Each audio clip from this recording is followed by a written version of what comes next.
Hello, dear aspirants. I hope you all are doing well.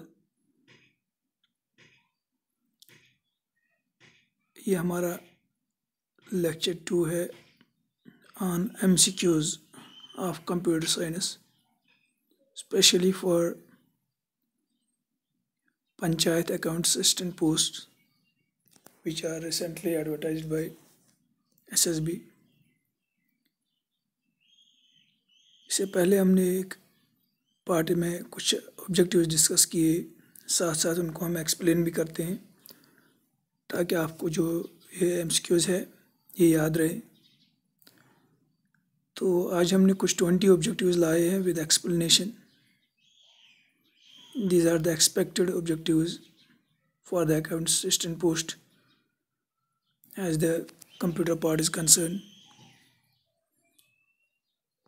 तो जहाँ पे भी आपको प्रॉब्लम लगे आप कमेंट बॉक्स में लिख सकते हैं, या किसी टॉपिक पे आप चाहते हो उस टॉपिक के ऑब्जेक्टिव्स पे हम बात करें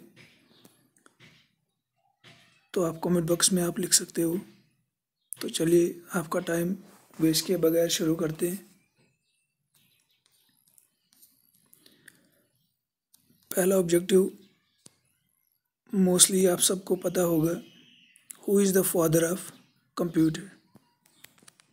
यहाँ पर 4 ऑप्शंस है: Alan Turing, Charles Babbage, Seymour Cray, Augusta Ada King. I hope अगर आपने कंप्यूटर लेक्चर्स अटेंड किए हैं या कोई बुक आप पढ़ रहे हो कंप्यूटर रिलेटेड तो इस क्वेश्चन का आंसर आप सब जानते हैं। तो चलिए इसका आंसर देखते हैं क्या है।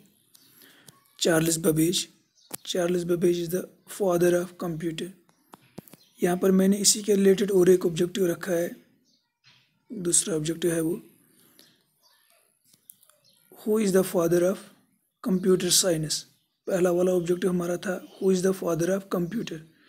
यहाँ पे आपको कंफ्यूज नहीं होना है। यहाँ पे फादर ऑफ कंप्यूटर जो है चार्ल्स बेबेज है, लेकिन father of computer science is known as Alan Turing. Alan Turing is the father of computer science.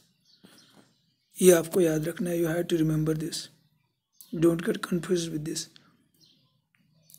Mostly आपको फादर ऑफ कंप्यूटर ही आने वाला है ऑब्जेक्टिव में, लेकिन हो सकता है अगर कंप्यूटर साइंस आए तो एलन ट्यूरिंग आपको याद रखना है। Alan Turing is the father of computer science.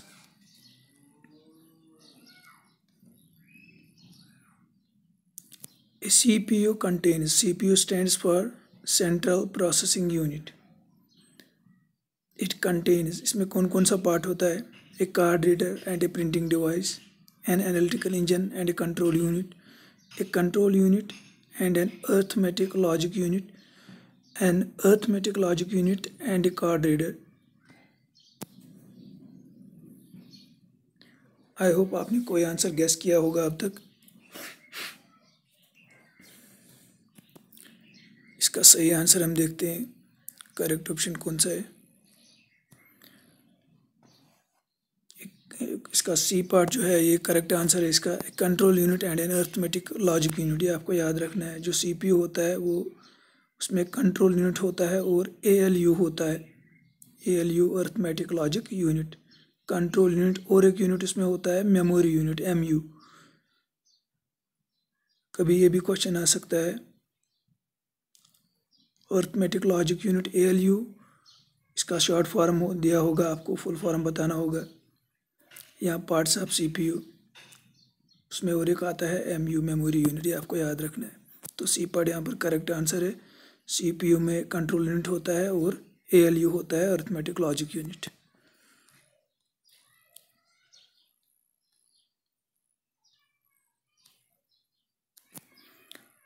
The first computer was programmed using। अगर आपको कोई प्रोग्रामिंग का कुछ थोड़ा सा भी कंसेप्ट हो तो maybe you might be able to answer this. The first computer was programmed using assembly language, machine language, source code, object code. जो पहला कंप्यूटर आया था प्रोग्रामिंग जब उसमें की गई थी तो वो मशीन लैंग्वेज के थ्रू हमने की थी। तो वो मशीन लैंग्वेज के थ्रू हुई थी। तो मशीन लैंग्वेज यानी कि बाइनरी लैंग्वेज, 0Z1s, ये मैं आपको साथ साथ बता रहा हूँ। मशीन लैंग्वेज यानी बाइनरी लैंग्वेज, और बाइनरी लैंग्वेज में 0Z1s होते हैं। कभी कभी ये भी ऑब्जेक्टिव आ सकता है कि बाइनरी लैंग्वेज कंसिस्ट्स ऑफ, तो वहाँ पर 0Z1s का आपको ख्याल रखना है। या machine language, binary language is also known as machine language. और कंप्यूटर जो लैंग्वेज समझता है वो यही मशीन लैंग्वेज ही है। चाहे आप आज किसी हाई लेवल प्रोग्रामिंग लैंग्वेज में भी काम करो, तब भी उसको वो कन्वर्ट करता है मशीन लैंग्वेज में, और मशीन लैंग्वेज ही है जो कंप्यूटर समझ सकता है। तो machine language is the correct answer for this. You organize files by sorting them in। आप कंप्यूटर में अपनी फाइल्स को कैसे ऑर्गेनाइज करते हो? उनका आर्काइव्स बना रहे हो, स्टोर करते हो परमानेंट मीडिया डिवाइसेस पे, फोल्डर्स बना के, इंडेक्सेस बना के फाइल्स का, या लिस्ट्स बना के। तो अगर आप देखोगे फ़ोन में भी आप फाइल्स अपनी कैसे स्टोर करते हो। Let's check the answer. Folders बनाते हैं और उन्हीं में अगर मुझे फॉर एग्जांपल फ़ोटोज़ डालने हैं तो फ़ोटो वाले फ़ोल्डर में डालूंगा, मूवीज़ डालनी है तो मूवी वाले फ़ोल्डर में डालूंगा। So we organise files by using folders. और एक चीज़ है यहाँ पर, subfolder is the folder inside a folder. Subfolder is the folder inside a folder. जब किसी फोल्डर में फोल्डर होगा तो उसको हम सब फोल्डर कहते हैं।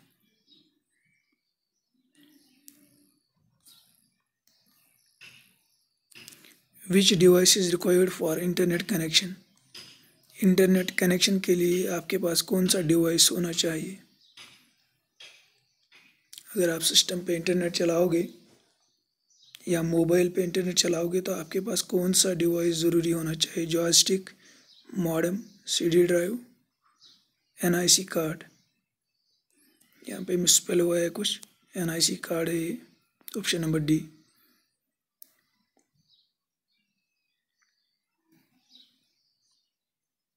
आई होप आपने आंसर गेस किया होगा। तो चलिए देखते हैं ठीक है कि नहीं। So modem is the correct answer. Modem is the modulator and demodulator. Modem के बगैर जो है आप इंटरनेट नहीं चला पाते हो। आजकल के डिवाइसेस में मॉडेम इनबिल्ट होता है, यानी कि कंप्यूटर के साथ वही से होता है या मोबाइल के साथ वही से होता है। So modem is the correct answer for this. Let's move on.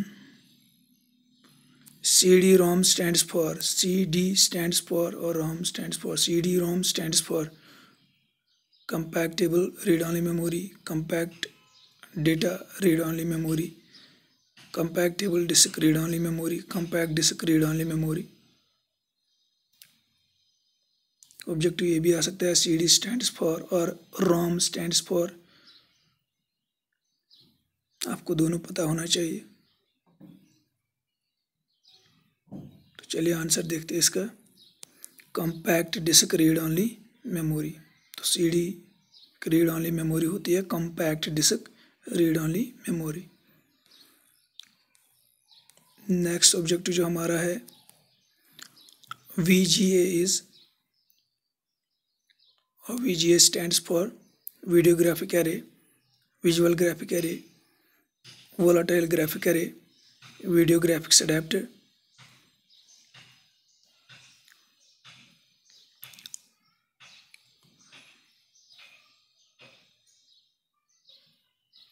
चलिए आंसर देखते हैं इसका। Video graphic array.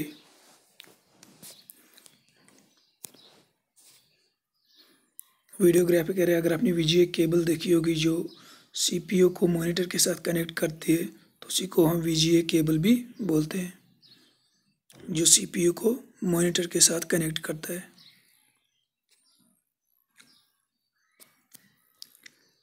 MICR stands for, ये बहुत ही इंपॉर्टेंट ऑब्जेक्टिव है, ये अक्सर एग्जाम में पूछा गया है। MICR stands for magnetic ink character reader, magnetic ink code reader. यहाँ पर अक्सर स्टूडेंट्स को कन्फ्यूजन हो जाता है कि मैग्नेटिक एक कैरेक्टर रीडर है कि कोड रीडर है। ये सेम लगता है लेकिन ये अलग अलग है। Magnetic ink character reader, magnetic ink code reader, magnetic ink case reader, none of these. चलिए आंसर देखते हैं इसका। It is magnetic ink character reader. Magnetic character reader जो है अक्सर जो ऑब्जेक्टिव टाइप पेपर्स हम फिल करते हैं, OMR शीट्स, उनको रीड करने के लिए magnetic ink character reader use होता है। यहाँ बैंक्स में जो वो चेक्स होती है उन पे नीचे नंबर्स दिए होते हैं, अगर आपने रियलाइज़ किया हो तो उसको रीड करने के लिए magnetic ink character reader use होता है। सॉरी, मैंने शायद पहले बताया OCR जो है ना, ऑप्टिकल कैरेक्टर रीडर, वो दूसरा होता है। वो हमारे जो हम जो ऑब्जेक्टिव टाइप पेपर्स देते हैं उनको रीड करने के लिए, उस शीट को रीड करने के लिए यूज़ होता है।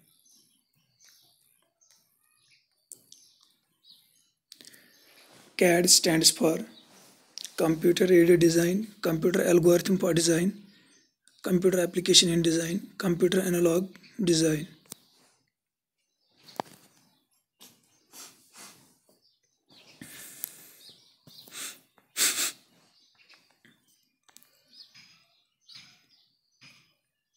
आई होप आपने आंसर गेस किया होगा। तो चलिए आंसर देखते हैं इसका क्या है। Computer aided design. ये कंप्यूटर एडेड डिज़ाइन जो है ये इंजीनियर्स यूज़ करते हैं मोस्टली। कंप्यूटर्स में एक प्रोग्राम होता है CAD, जिसमें डिज़ाइन्स बनाए जाते हैं मकानों के, ब्रिजेस के, जो भी उनको आर्किटेक्चर बनाना है उसका पहले डिज़ाइन बनाते हैं, उसी को बोलते हैं computer aided design. First page of website is termed as. जब भी आप वेबसाइट को ही खोलते हो ब्राउज़र पे, ब्राउज़र वो सॉफ्टवेयर होता है जिसमें हम इंटरनेट चलाते हैं। कंप्यूटर पे हर कोई काम करने के लिए कोई ना कोई सॉफ्टवेयर होता है, कोई ना कोई एप्लीकेशन होती है। तो जो एप्लीकेशन इंटरनेट के लिए बनाई गई है उसको हम ब्राउज़र बोलते हैं, जिसमें इंटरनेट हम ब्राउज़ करते हैं, इंटरनेट देखते हैं, इंटरनेट चलाते हैं। तो जब हमने कोई वेबसाइट खोली तो उसका जो पहला पेज है उसको हम क्या बोलते हैं? Home page, index, JavaScript, bookmark. आजकल सारे इंटरनेट चलाते हैं तो you might have heard this term. Let's check the answer, tally with viewers. Home page बोलते हैं उसको। जब हम वेबसाइट का एड्रेस मेंशन करते हैं, जैसे jkbose.org, मैंने एंटर किया तो जो सबसे पहला पेज मेरे पास आ गया उसको बोलते हैं होम पेज। तो होम पेज में जो है लिंक्स होती है जिसमें हम बाकी, जहाँ से हम बाकी पेजेस पे भी विज़िट कर सकते हैं। तो पहले पेज को होम पेज कहते हैं।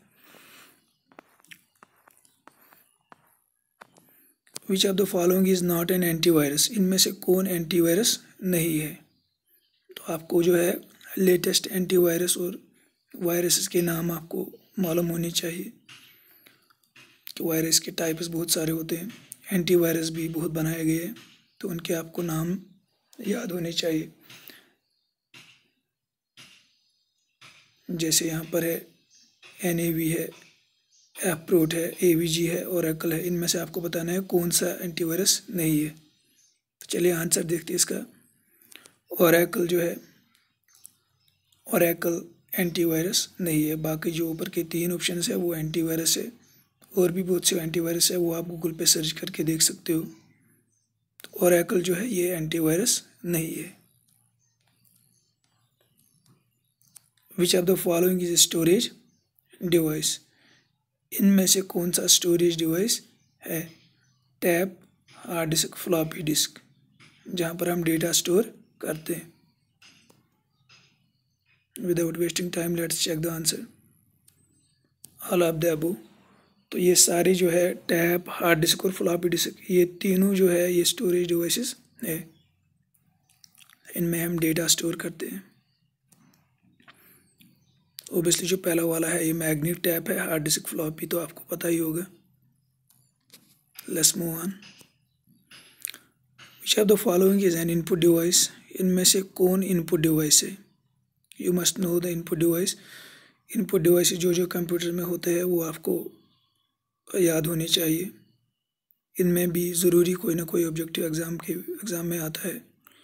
Keyboard, mouse, card reader. तो मैं आपको बता दूं ये तीनों जो है ये इनपुट डिवाइस है। इसके अलावा और कुछ इंपॉर्टेंट इनपुट डिवाइसेस है, जैसे स्कैनर है, जहाँ पर बच्चों को कन्फ्यूजन होता है कि स्कैनर शायद आउटपुट डिवाइस है। नहीं, तो जब हम किसी दुकान पे देखते हैं कोई प्रिंटर, वहाँ पर वो तीनों इनबिल्ट होते हैं, एक साथ होते हैं, प्रिंटर, स्कैनर एंड कॉपियर। तो हमें लगता है शायद स्कैनर जो है ये आउटपुट डिवाइस है, तो यहाँ पर हमें कन्फ्यूजन हो जाता है। लेकिन स्कैनर क्या होता है? एक कैमरा की तरह होता है जिस पे हम फ़ोटो रखते हैं और वो कंप्यूटर में चला जाता है, उसका फ़ोटो कंप्यूटर में फीड होता है। तो जिसके ज़रिए भी डेटा जो है कंप्यूटर में चला जाएगा वो इनपुट डिवाइस कहलाता है, यानी कि जिसके थ्रू हम डेटा फीड करेंगे कंप्यूटर में। ये आपको याद रखना है। तो ये तीनों जो है कीबोर्ड, माउस और कार्ड रीडर, ये इनपुट डिवाइसेस है तीनों।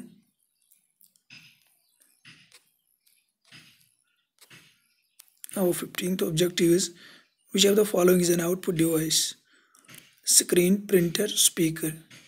All of the above. Let's check the answer. All of the above ये तीनों जो है स्क्रीन या मॉनिटर आप बोलो, प्रिंटर एंड स्पीकर, ये तीनों जो है आउटपुट डिवाइसेस है।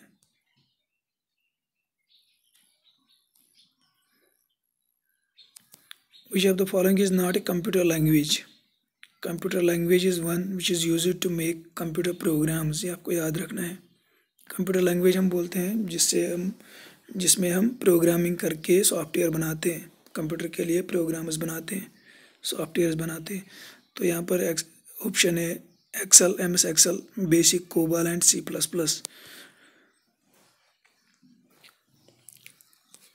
आई होप आपने आंसर गेस किया होगा। Let's check the answer, tell it with yours. तो MS एक्सेल जो है ये कंप्यूटर लैंग्वेज नहीं है। MS एक्सेल में आपको बता दूँ ये एक एप्लीकेशन सॉफ्टवेयर है। बेसिक, कोबाल और C++ जो है ये कंप्यूटर लैंग्वेजेस है। BASIC, COBOL beginners, all purpose symbolic instruction code, COBOL common business oriented language, या C++ या C हो, जावा हो, ये सारी क्या है, ये कंप्यूटर लैंग्वेज है। लेकिन MS एक्सेल क्या है? ये एक एप्लीकेशन सॉफ्टवेयर है, स्प्रेडशीट प्रोग्राम। एक कॉमन टर्म होती है आजकल VoIP। ये VoIP क्या स्टैंड करता है, इसका क्या मतलब है? Voice over IP, virus over video over IP, viruses over IP, virtual over IP। Let's check the answer. Voice over IP, VoIP stands for voice over IP।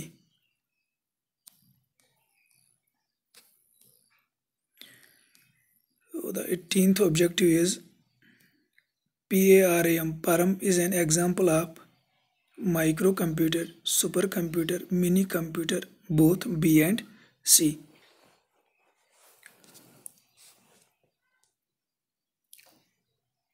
PARM is an example of microcomputer, supercomputer, mini computer, both B and।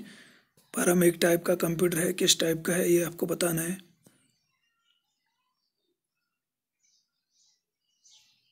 Let's check the answer. PARM is an example of supercomputer. PARM जो है ये super computer series में आता है। Micro computer आता है आपका PC। आपके पास जो कंप्यूटर होता है वो उसको हम माइक्रो कंप्यूटर भी बोलते हैं, जो अक्सर हम यूज़ करते हैं। तो इंडिया का जो पहला सुपर कंप्यूटर है वो है PARM, ये भी आपको याद रखना है। और दुनिया का सबसे पहला सुपर कंप्यूटर है CRAY, CRAY, ये आपको याद रखना है। PARM is the super computer series of India.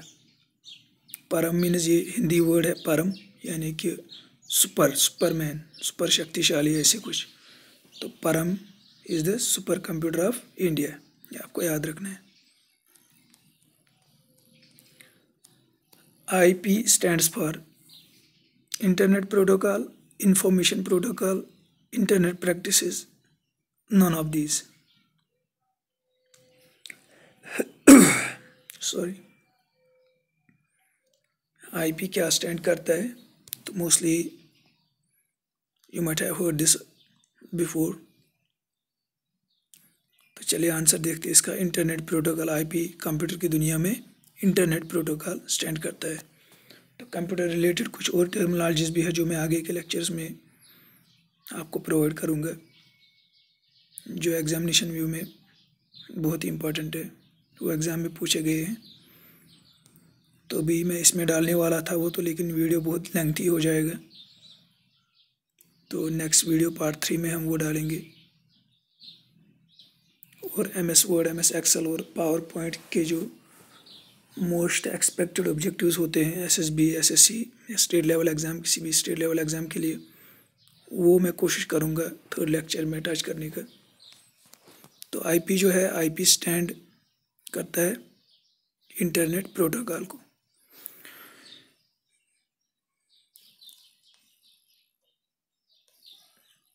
This is our last objective in this.